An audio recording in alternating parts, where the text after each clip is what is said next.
ছাত্র সেনার ও অন্যান্য অঙ্গ সংগঠনের আমার নেতৃবৃন্দ সবাইকে আমার সংগ্রামী সালাম, আসসালামু আলাইকুম ওয়া রাহমাতুল্লাহি ওয়া বারাকাতুহু।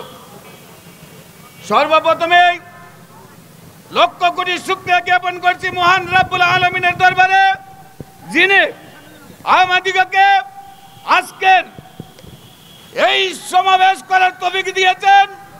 আজকের সমাবেশ থেকে আমরা বলতে চাই, আপনারা একটি চক্র বারবার মাজার ভাঙার ষড়যন্ত্র করেছেন এবং বিশ্বের বিভিন্ন স্থানে মাজার ভাঙার অপচেষ্টা করেছেন, কিন্তু মাজার ভাঙার নামে যখন মাজারে এসেছেন পিঠের চামড়াগুলা চুলাই এসে নিজ বাড়িতে গিয়েছেন, ঠিক কিনা? এবার বলতে চাই, এই অপচেষ্টা করাতে আপনাদের মতো মূর্খ আম্মক জাতি পৃথিবীতে আছে কিনা আমরা মনে করি না। আবার আপনারা অপচেষ্টা করছেন আমার খাজা মঈনুদ্দিন চিশতির মাজারে হামলা করার।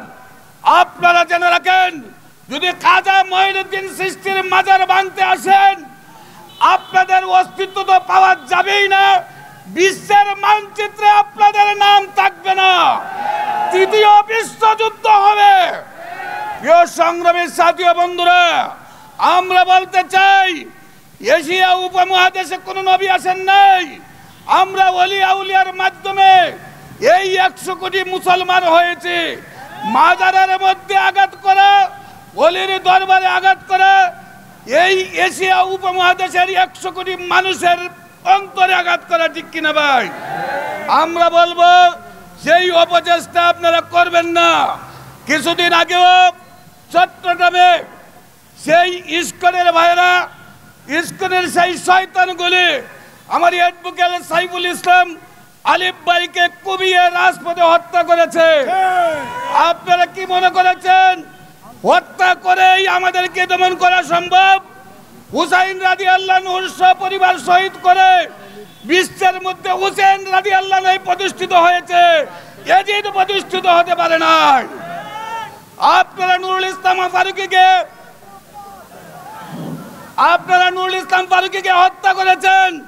বাংলার প্রতিটি মানুষের অন্তরে, হিন্দু, বৌদ্ধ, খ্রিস্টান, আদিবাসী, মুসলমান যারা আছে প্রত্যেকের অন্তরে নুরুল ইসলাম ফারুকী এসেছে। আমরা বলতে চাই, যত রক্ত যাবে ইসলাম তত শক্তিশালী হবে। বুকার রাজ্যে বসবাস না করে আদর্শের মোকাবেলায় আসুন।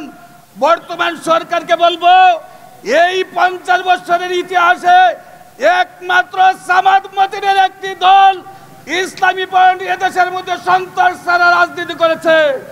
প্রত্যেকটি রাজনৈতিক দল মারামারি, কাটাকাটি, হানাহানি, চুরি, ডাকাতি, রাহাজারি, খুন খারাপি, নারী নির্যাতন, নারী হত্যার রিপোর্ট রয়েছে। একমাত্র সামাদ মতিনের একটি দল ইসলামী পয়েন্ট যুব সেনা, ছাত্র সেনা কারো গলে একটি চর না দিয়ে আদর্শ রাজনীতি করেছে। তাই মাননীয় সরকারকে বলবো, আপনাকে সুন্দর পরিকল্পনায় আসতে হলে সামাদ